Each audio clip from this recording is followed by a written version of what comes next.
Picture this. Rising above the desert sands of Giza stands the Great Pyramid, a monument that has towered over human history for more than 4,500 years. At least, that's what we're told. According to mainstream archaeology, it was built during the reign of Pharaoh Khufu, around 2500 BCE, as his eternal tomb. Yet, despite centuries of study, this massive structure remains one of the greatest mysteries of the ancient world. How did a civilization, without iron tools, wheels, or modern machinery, manage to quarry, transport, and position over 2 million blocks, some weighing more than 70 tons, with such astonishing precision? This is where the debate begins. Most historians and Egyptologists are firm in their position. The Great Pyramid is a triumph of ancient Egyptian engineering, the result of decades of labor and careful planning. But others, like researcher and author Graham Hancock, believe that this explanation doesn't tell the full story. Hancock suggests that the Great Pyramid may not have been built by the Egyptians at all. Instead, he argues that it could be a legacy of a far older, more advanced civilization, one that left behind clues in stone, only to vanish in a cataclysm long before recorded history. It's a provocative idea, one that sparks both fascination and controversy. Was the Great Pyramid truly the work of the ancient Egyptians, or does it point to something far deeper in humanity's forgotten past? In this video, we'll explore the mystery from both perspectives, weighing the evidence for Egypt's ingenuity against the possibility that the pyramid might be far older than we think. So, let's begin our journey into the heart of this ancient enigma, the Great Pyramid of Giza. The conventional story, Khufu's monument. According to the conventional story, the Great Pyramid of Giza was built during Egypt's Old Kingdom, in the 4th dynasty, around 2580 to 2560 BCE. Its construction is credited to Pharaoh Khufu, also known by his Greek name, Cheops, and it was designed as his grand tomb. This explanation is supported by inscriptions found within the pyramid itself, markings that mention Khufu's name and his workers' crews. For mainstream Egyptologists, this is clear evidence that the Egyptians were indeed the pyramid's builders. The pyramid itself is a marvel of ancient architecture. Rising originally to about 481 feet, it was the tallest human-made structure in the world for nearly 4,000 years. Built from an estimated 2.3 million stone blocks, the precision with which it was aligned is extraordinary. Each side of the pyramid is almost perfectly oriented to the cardinal points of north, south, east, and west. The base, covering over 13 acres, is remarkably level, with only minor variations despite the enormous size. Mainstream scholars argue that none of this requires lost technology. They suggest that the Egyptians achieved the feat using simple but effective tools. Copper chisels for carving softer limestone, dolerite pounders for tougher granite, wooden sledges to drag stones across the sand, and an organized system of ramps to move blocks into position. Experimental archaeology has shown that with enough manpower, these techniques could indeed work, albeit requiring immense labor and time. The workforce itself is often misunderstood.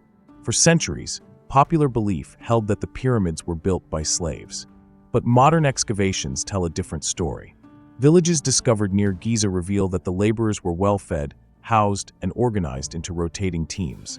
They were not slaves, but a workforce of skilled workers who contributed their time when the Nile flooded and fields lay idle. This points to a highly organized society capable of mobilizing thousands of people for decades toward a single monumental goal. Supporters of the traditional view also highlight that pyramid building did not begin with Khufu. His predecessors had already experimented with large-scale stone monuments. Pharaoh Sneferu, Khufu's father, is known for building 3 pyramids, including the Bent Pyramid and the Red Pyramid, which show a clear progression of engineering techniques leading up to the Great Pyramid.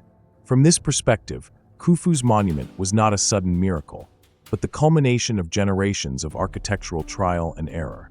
Still, not everyone is convinced. Hancock and other alternative researchers argue that while this explanation sounds tidy, it leaves many unanswered questions. They ask, if the Egyptians truly built the pyramid with such primitive tools, why is the precision of its construction beyond anything else achieved in the ancient world? Why are there no surviving records, blueprints, or detailed accounts of how it was actually built, despite Egypt's rich tradition of recording their history? And why, among thousands of Egyptian tombs, does the Great Pyramid stand so completely apart in its scale and complexity? Engineering feats beyond the tools of ancient Egypt? When we take a closer look at the Great Pyramid of Giza, the sheer scale and precision of its construction raise questions that have puzzled both scholars and alternative researchers for decades. Standing as one of the most precise monuments ever built, its design seems to defy the simple tools that Egyptologists tell us were available during Khufu's reign. The Great Pyramid is aligned almost perfectly with true north.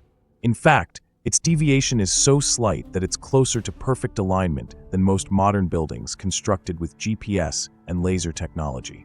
Each of the sides of the pyramid's base measures about 230 meters in length, yet they differ from one another by just a few centimeters. The base itself is astonishingly level, with a variance of less than 2 centimeters across 13 acres of stone foundation. For ancient builders working with copper chisels, ropes, and wooden sledges, this kind of precision seems extraordinary. Then there is the question of the blocks themselves. The pyramid is estimated to contain around 2.3 million blocks of limestone and granite, some weighing between 10 and 70 tons. These massive stones were not all sourced from nearby quarries. The limestone casing stones, known for their fine white finish, came from Tura, several miles away. The granite used in the king's chamber was transported all the way from Aswan, nearly 500 miles to the south. Moving such immense stones over long distances, then lifting and positioning them with millimeter accuracy, remains one of the greatest puzzles in engineering history. Mainstream Egyptologists propose that the stones were dragged on sledges, possibly over lubricated tracks of wet sand, and raised with massive earthen ramps that extended alongside or encircled the pyramid. While this is plausible in theory, no physical evidence of such colossal ramps has been found at Giza. To build ramps large enough to haul stones hundreds of feet into the air would have required as much material, planning, and labor as the pyramid itself. Critics argue that this explanation feels more like speculation than proof. This is where Graham Hancock's perspective becomes particularly intriguing. Hancock suggests that the construction of the Great Pyramid may not have been achievable with the technology available to the Egyptians of Khufu's time. Instead, he proposes that the pyramid could be the inheritance of an older, more advanced civilization, one that possessed knowledge of engineering and mathematics that was later lost. For Hancock, the pyramid is not simply a royal tomb, but a remnant of a forgotten age of science, precision, and sophistication. He points to the incredible craftsmanship of the internal chambers as evidence. Inside, the granite blocks of the king's chamber are fitted together so tightly that even a sheet of paper cannot be slipped between them. The so-called air shafts within the pyramid, narrow tunnels only inches wide, align with specific stars in the night sky, suggesting an advanced understanding of astronomy. The descending passage, angled at a precise degree, points directly to the pole star as it would have appeared thousands of years ago. To Hancock, these features are not the result of trial and error, but the fingerprints of an advanced knowledge system. Skeptics counter these claims by noting that human ingenuity, patience, and organization should not be underestimated. They argue that given decades of labor, massive workforces, and clever problem-solving, the Egyptians were entirely capable of these feats. Yet the mystery persists. Even if we accept that ramps and sledges were used, questions remain. How were the largest stones lifted into place? Why is the Great Pyramid's construction so much more precise and ambitious than nearly every pyramid that followed? And why do so many of its features appear to carry astronomical or mathematical significance beyond the needs of a pharaoh's tomb? To Graham Hancock and others, these unanswered questions suggest that the Great Pyramid may be more than just an Egyptian monument. It may be a relic of lost knowledge, a message carved in stone from a forgotten civilization that wanted its wisdom to endure the ages. Whether or not this is true, the engineering achievements of the pyramid remain one of the greatest mysteries of human history. The astronomical alignments and cosmic blueprint. One of the most striking and enduring mysteries of the Great Pyramid is its relationship to the heavens. Unlike any ordinary tomb, the structure appears to embody a cosmic design, linking Earth to sky with an accuracy that continues to astonish. For many researchers, including Graham Hancock, these alignments suggest that the pyramid was not a burial place, but a kind of blueprint of the cosmos, designed with knowledge far beyond what we would expect of ancient Egypt. The most obvious feature is its near-perfect orientation to true north. The Great Pyramid deviates by only a fraction of a degree, a precision that rivals even modern surveying. How did a civilization over 4,000 years ago achieve this feat without compasses, telescopes, or advanced instruments. Egyptologists argue that the builders may have used simple tools such as sighting rods and the observation of circumpolar stars, aligning the structure by watching the night sky over time. Yet this explanation requires not only immense patience, but a level of astronomical observation that feels highly advanced for the period. Inside the pyramid, the mystery deepens. Narrow shafts extend from the king's and queen's chambers, cutting through solid stone. For a long time, scholars thought these shafts were for ventilation. But modern studies have shown that they point directly to specific stars. One shaft aligns with Orion's belt, a constellation associated with Osiris, the god of the afterlife. Another points to Sirius, the brightest star in the sky, linked to the goddess Isis. Others align with stars of the northern sky that never set below the horizon, symbols of eternity. These alignments suggest that the pyramid was carefully engineered as a celestial marker. Graham Hancock takes this idea further. He highlights the so-called Orion correlation theory, popularized by researcher Robert Bauval, which argues that the three main pyramids at Giza mirror the three stars of Orion's belt. The Nile River, running nearby, would then correspond to the Milky Way, creating a symbolic reflection of the heavens on Earth. If true, this would mean the Giza Plateau was intentionally laid out as a cosmic map, binding the earthly realm to the divine order of the sky. But the correlations don't stop there. Hancock and others suggest that the alignments point not to the sky of 2500 BCE, but to the sky as it appeared around 10,500 BCE, a time corresponding to the late stages of the last ice age. This raises a provocative question. Why would Egyptian builders, living thousands of years later, design monuments that aligned with the sky from a much earlier time? For Hancock, this is evidence that the pyramid may not have originated with Khufu's dynasty at all. Instead, it may preserve the legacy of a much older civilization, one with an advanced understanding of astronomy and cosmic cycles. Mainstream archaeologists push back strongly against this interpretation. They argue that while the pyramid's orientations are impressive, they can be explained by careful observation of the stars during Khufu's time. They point out that alignments with Orion and Sirius fit well with Egyptian religious symbolism, which emphasized the soul of the pharaoh ascending to the heavens. To them, the pyramid's design reflects spiritual beliefs rather than a lost scientific code. Yet, the questions remain difficult to dismiss. Why build such precise shafts if they were not intended to mark the stars? Why does the entire Giza complex appear to replicate a celestial pattern with uncanny accuracy? And if the design truly reflects the sky of 10,500 BCE, what does that say about the origins of the knowledge behind it? For Graham Hancock, the answer is clear. The Great Pyramid and its companions are more than monuments of a single pharaoh. They are messages in stone, deliberately encoding the wisdom of a forgotten epoch. Whether one agrees with him or not, the astronomical alignments of the Great Pyramid remind us that this monument was built with a vision that reached far beyond Earth, connecting humanity to the cosmos in ways we are still struggling to fully understand. Evidence of an older civilization beneath the sand? Beneath the desert sands of Egypt, some believe there lies evidence that the Great Pyramid is far older than we have been taught, a relic not of Khufu's reign, but of a civilization lost to time. The notion that another, advanced culture existed before ancient Egypt is central to Graham Hancock's work, and it challenges one of the most deeply entrenched assumptions in history. That civilization began only about 5,000 years ago in Mesopotamia and the Nile Valley. One of the strongest arguments for this possibility comes from geological evidence. The nearby Great Sphinx of Giza shows deep weathering patterns that many geologists argue are consistent with heavy rainfall, not wind erosion.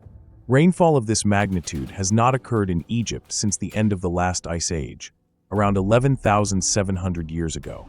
If this interpretation is correct, it would mean that the Sphinx, along with possibly the pyramid complex itself, predates the dynastic Egyptians by thousands of years. Hancock and others believe this is a sign that Egypt inherited these monuments rather than built them from scratch. Adding to the mystery are reports of subterranean chambers and anomalies beneath the Giza Plateau. Ground-penetrating radar surveys have revealed voids and tunnels under the pyramids and the Sphinx, sparking speculation about hidden chambers that may hold records of a forgotten age. Although mainstream archaeologists caution against reading too much into these findings, alternative researchers suggest that these voids could contain evidence of an earlier culture that laid the foundations of Giza, long before the pharaohs. Hancock also points to global connections. Around the world, from Göbekli Tepe in Turkey to mysterious megaliths in South America, we find evidence of advanced stoneworking that appears far older than mainstream timelines allow. Göbekli Tepe, for example, dates back to around 9,600 BCE, long before the rise of cities or agriculture in the conventional narrative. For Hancock, this global pattern suggests that an advanced civilization existed at the end of the Ice Age, leaving behind monuments across continents. The Great Pyramid, in this view, is part of that same legacy. Critics, of course, argue that there is no direct evidence of such a civilization beneath the sands of Egypt. They emphasize that while the weathering of the Sphinx is debated, most geologists still attribute it to wind and sand rather than ancient rainfall. They note that the voids detected by radar may simply be natural cavities in the limestone bedrock, not secret chambers of forgotten knowledge. Still, the allure of a deeper history refuses to fade. The possibility that beneath the sand lies evidence of a civilization older than Egypt touches on something profound. The idea that humanity's story is far older and more complex than we imagine. Whether or not this theory proves true, the evidence continues to spark debate. Is the Great Pyramid solely the work of the pharaohs, or is it a message carved in stone from a forgotten civilization buried in the sands of time? The question remains open, and the possibility of an older origin continues to haunt the story of the Great Pyramid. The cataclysmic reset, lost civilization theory.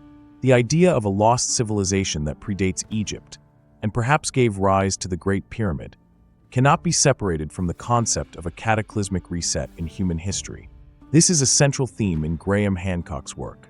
He argues that long before the pharaohs, long before Mesopotamia or Sumer, humanity may have reached a level of knowledge and sophistication that was largely wiped out by a global disaster at the end of the last ice age.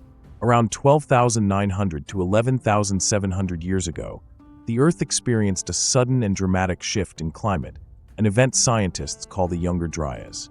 This was a period of rapid cooling that interrupted the gradual warming trend that had begun after the last glacial maximum.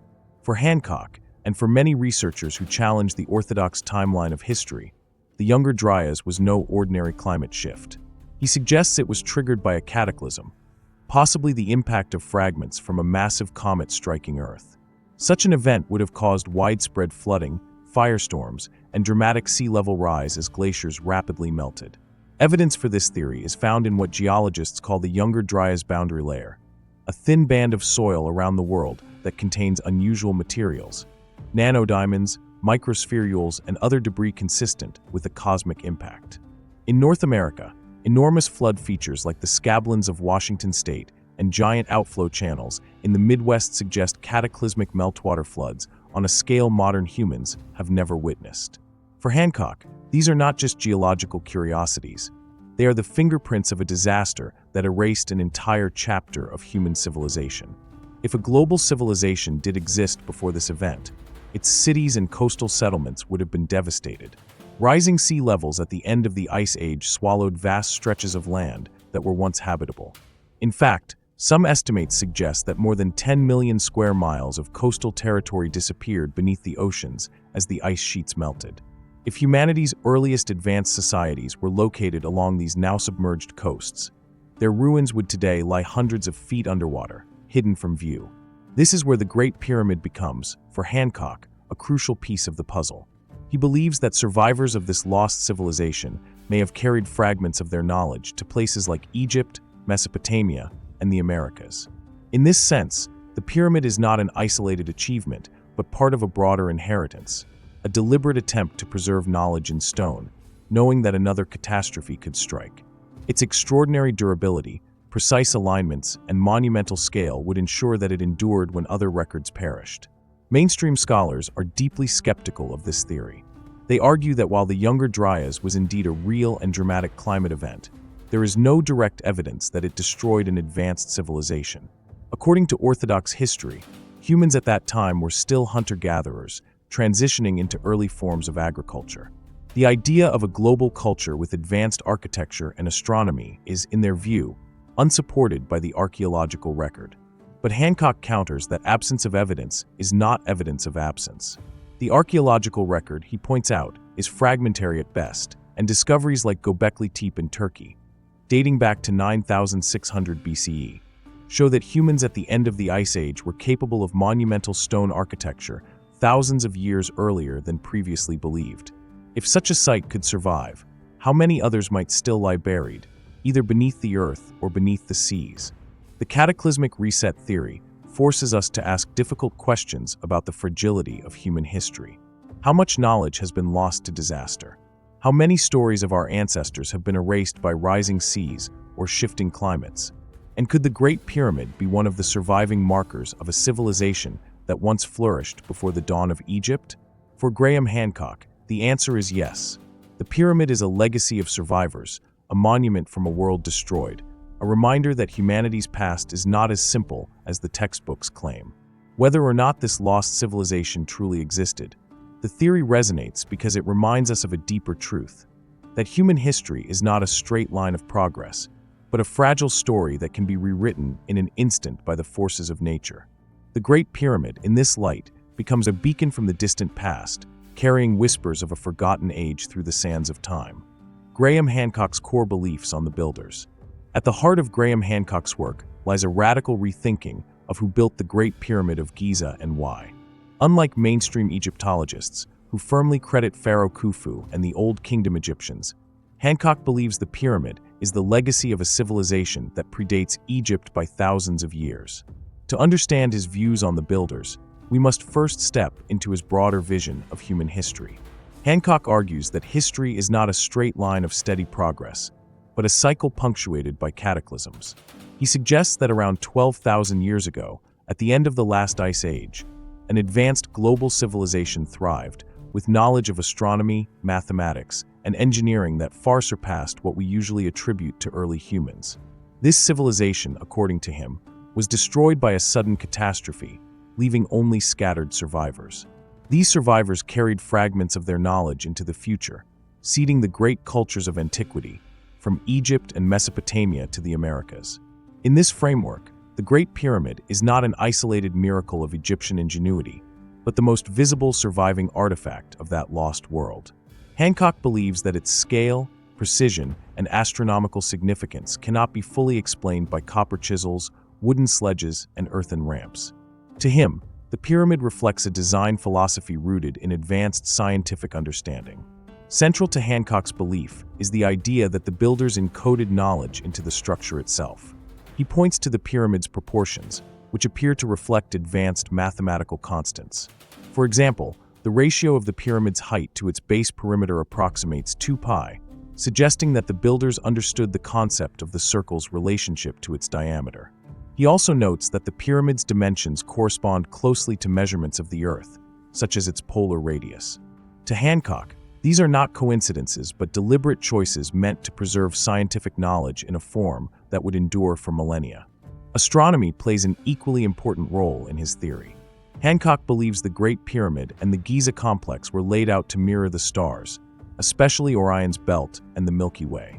He argues that the alignments are not random but intentional, encoding the position of the stars as they appeared around 10,500 BCE, thousands of years before the reign of Khufu. In this view, the pyramid becomes not just a monument but a cosmic message, designed to link heaven and earth and preserve the memory of a time long before the dynastic Egyptians. Hancock's interpretation of the builders is also shaped by his comparative studies of other ancient sites.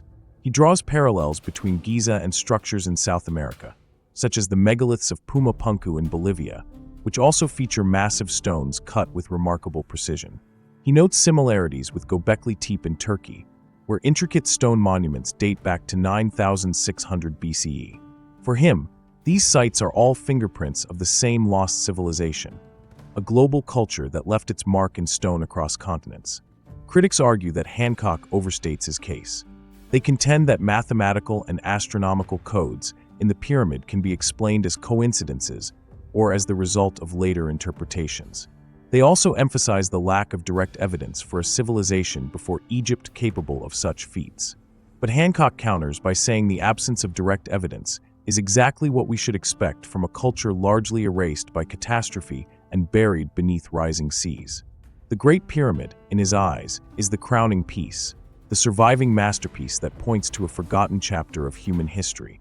Ultimately, Hancock's core belief about the builders is that they were not the Egyptians we know from history books, but rather the heirs of a much deeper legacy.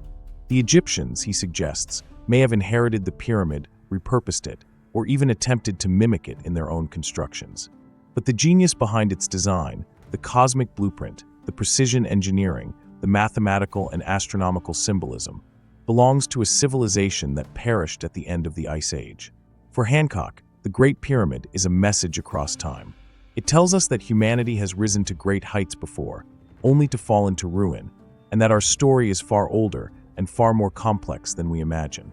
Whether one accepts or rejects his view, it forces us to confront the possibility that the pyramid is not simply Khufu's tomb, but a monument to a forgotten world, a civilization whose fingerprints still lie beneath the sands of history. Why the timeline doesn't add up. When it comes to the Great Pyramid of Giza, one of the most contentious issues is its timeline. Mainstream archaeology confidently places its construction in the 26th century BCE, during the reign of Pharaoh Khufu. Yet for Graham Hancock and others who challenge the orthodox view, this timeline doesn't add up. Too many inconsistencies, too many gaps, and too many anomalies suggest that the pyramid may be far older than we are taught. Let's begin with the evidence used to support the conventional dating. Egyptologists point to quarry marks found inside the so-called relieving chambers above the king's chamber, discovered in the 19th century. These markings contain references to Khufu's work crews, and for mainstream scholars, this is the conclusive proof that Khufu was responsible for the pyramid's construction.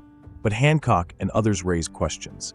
They note that these marks were uncovered under questionable circumstances by explorer Howard Weiss, who was desperate at the time to prove his worth as an Egyptologist.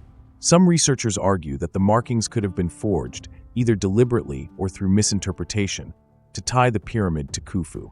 If this is true, then the single strongest piece of evidence linking Khufu to the pyramid may not be as reliable as it seems. Then there is the issue of Egyptian records. The Egyptians were meticulous chroniclers, leaving behind vast amounts of inscriptions, papyri, and monuments detailing their history. Yet, nowhere in their records do we find detailed descriptions of how the Great Pyramid was built. For what was supposedly the greatest engineering project in Egypt's history, this silence is puzzling. If Khufu truly oversaw its construction, why is there no elaborate account celebrating his achievement? Instead, Khufu is remembered in history with little more than references in later king lists and scant archaeological remains. To Hancock, this silence speaks volumes. It suggests that the Egyptians may not have been the original builders at all. Another timeline problem emerges when we compare the Great Pyramid to Egypt's earlier monuments. The Step Pyramid of Djoser, built around 2650 BCE, is an impressive structure but far less precise and complex than the Great Pyramid. Within only a few generations, we are told Egyptian builders leapt from crude, experimental forms to constructing the largest, most geometrically perfect stone structure in the world, then strangely never surpassed it. Later pyramids, such as those built by Khufu's successors, are far less durable, with many collapsing or eroding into rubble. Why would Egypt's greatest pyramid appear so suddenly, without a clear developmental path, only to be followed by structures of lesser quality? For Hancock, this pattern doesn't fit the timeline of gradual progress. Instead, it suggests that the Great Pyramid may not belong to the same era at all. Astronomical evidence also complicates the conventional dating. As mentioned earlier, the pyramid's shafts align with key stars like Orion's belt and Sirius. But Hancock points out that these alignments fit most precisely not in 2500 BCE, but around 10,500 BCE. If true, this means the pyramid may encode a sky thousands of years older than Khufu's time. Was this a coincidence? Or was the pyramid deliberately designed to preserve a memory of the heavens as they appeared long before dynastic Egypt even existed? Geological evidence adds yet another wrinkle. The debate surrounding the weathering of the Sphinx suggests that parts of the Giza Plateau may date back to an era of heavy rainfall, long before the Sahara became a desert. If the Sphinx could be older than we think, then the Great Pyramid likely also predates Khufu, and thus was inherited and repurposed by later Egyptians. Critics of Hancock argue that the evidence for Khufu is still strong enough to settle the question. They maintain that the quarry marks are authentic, that the lack of written accounts is not unusual given the fragmentary survival of texts, and that the rapid advancement in pyramid construction reflects the ingenuity and ambition of the Old Kingdom. They also argue that astronomical alignments can often be interpreted flexibly, allowing alternative theorists to cherry-pick dates that fit their narrative. But for Hancock, the problems with the timeline remain insurmountable. The sudden leap in engineering skill, the silence of the historical record, the questionable provenance of the quarry marks, the misfit between the pyramid's alignments and Khufu's era, and the broader geological context all point in the same direction. The Great Pyramid may not belong to the Old Kingdom at all. Instead, it may be a survivor of a much earlier epoch, absorbed into Egyptian culture thousands of years later. In this view, the Great Pyramid is not just out of place in Egypt's history, it is out of time. A monument whose origins may stretch back into the mists of a forgotten civilization, carrying with it a story far older than the one told in textbooks. And this is precisely why the timeline, as we know it, doesn't seem to add up. Unfinished business, what mainstream archaeology ignores. When discussing the mystery of the Great Pyramid, perhaps one of the most striking aspects isn't only what we know, but what we don't. Mainstream archaeology, for all its achievements in deciphering ancient Egypt, leaves many questions unresolved, often dismissing them as unimportant or irrelevant.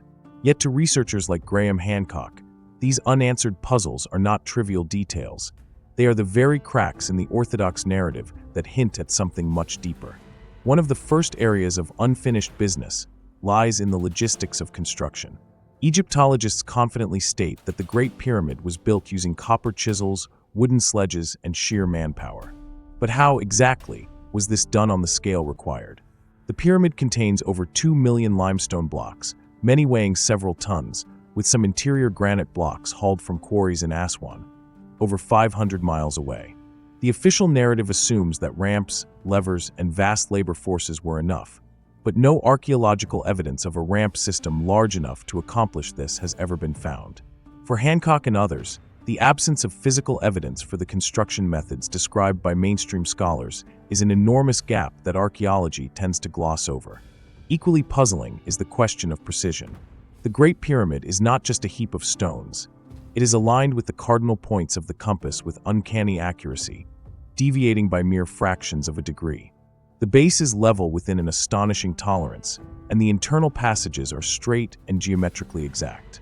These details demand explanation, yet conventional archaeology often waves them away, suggesting that trial and error combined with skilled labor was sufficient.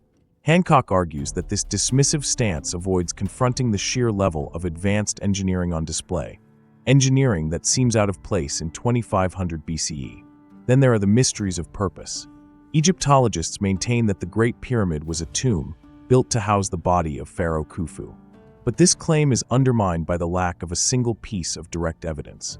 No mummy, no inscriptions inside the pyramid declaring its purpose, no elaborate artwork like that found in other royal tombs. The so-called King's Chamber contains only a large stone coffer, empty, plain, and unadorned. For mainstream archaeology, the absence of evidence is explained by looting in antiquity. But Hancock asks a different question. If this truly was the greatest tomb ever built, why does it not resemble any other tomb in all of Egypt?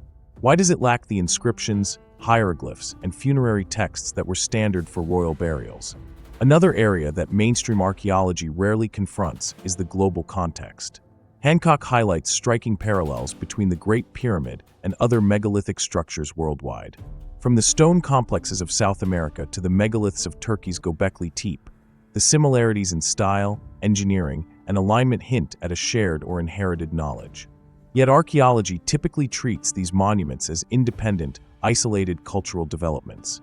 Hancock challenges this, suggesting that archaeology's reluctance to see connections may be more about protecting the orthodox timeline than following the evidence wherever it leads. The issue of erosion and geology is also left unsettled. Mainstream scholars resist geological claims that parts of the Giza Plateau, particularly the Sphinx, show signs of water weathering from a wetter climate that predates dynastic Egypt by thousands of years. If true, this would suggest that Giza's monuments may be far older than accepted. Instead of engaging deeply with these geological arguments, mainstream scholars often sideline them, treating them as fringe ideas. And then there is the matter of hidden chambers. In recent years, advanced scanning technologies such as muon tomography have detected unexplored voids within the Great Pyramid. These mysterious cavities remain inaccessible and unstudied, but their very existence suggests that we still do not fully understand the pyramid's layout or purpose. For Hancock, this unfinished business is symbolic. The greatest monument of antiquity is still keeping secrets, and yet, mainstream archaeology insists it has already solved the puzzle. Critics of Hancock argue that archaeology is not ignoring these questions, but approaching them cautiously, requiring strong evidence before revising established views.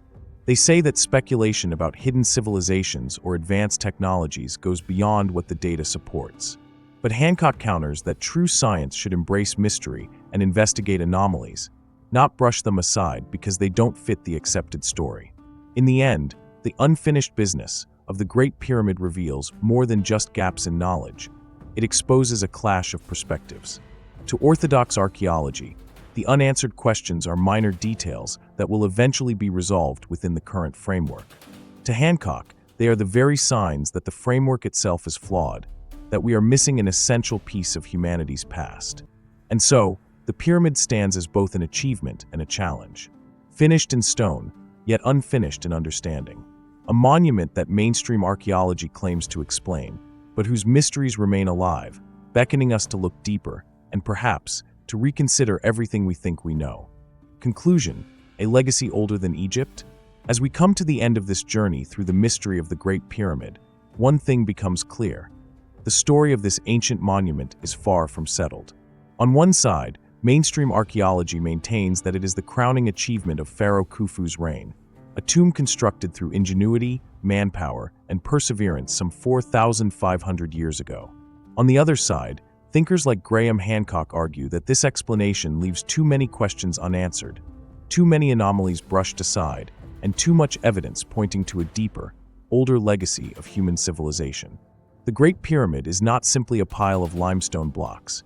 It is a structure that continues to baffle even modern engineers with its precision, its scale, and its alignment with the cosmos. Its geometry hints at a sophisticated understanding of mathematics and astronomy. Its layout and construction suggest methods beyond what copper tools and wooden sledges can easily explain. And its very purpose, officially declared a tomb, yet curiously unlike any other tomb in Egypt, invites us to consider alternative possibilities. Hancock's argument that the pyramid may be a remnant of a much older civilization, one devastated by cataclysm and remembered dimly in myths and legends around the world, challenges the standard timeline of history. Critics counter that such theories lean heavily on speculation and selective interpretation. They argue that archaeology must rest on physical evidence, such as inscriptions, artifacts, and datable remains, and by that measure, the Great Pyramid fits firmly into the Old Kingdom of Egypt. They remind us that extraordinary claims require extraordinary proof, and until that proof is found, the weight of evidence supports Khufu as its builder. And yet, the allure of Hancock's vision is undeniable. It captures the imagination precisely because the pyramid refuses to give up all its secrets. The possibility that the Great Pyramid represents humanity's forgotten past touches something deep within us. A sense that history may be richer, stranger, and more complex than we have been taught. As we stand at the foot of the Great Pyramid of Giza, its ancient stones whispering secrets across millennia, we're left with more questions than answers. Is it truly the tomb of Pharaoh Khufu, a testament to the ingenuity of ancient Egypt? Or does it hide a deeper truth, a legacy of a lost civilization that challenges everything we know about our past? The mystery endures, inviting us all to dig deeper, to question, and to explore. What do you think? Do you believe the mainstream story holds the full truth? Or does Graham Hancock's vision of a forgotten epic resonate with you? Share your thoughts in the comments below. I'd love to hear your take on this ancient enigma. If you enjoyed this journey into the heart of the Great Pyramid, please give this video a thumbs up, hit that subscribe button for more adventures with Ancient Odyssey, and ring the bell so you never miss an episode. Together, let's keep unraveling the mysteries of our past. Until next time, keep exploring, keep questioning, and keep seeking the truth hidden beneath the sands of time.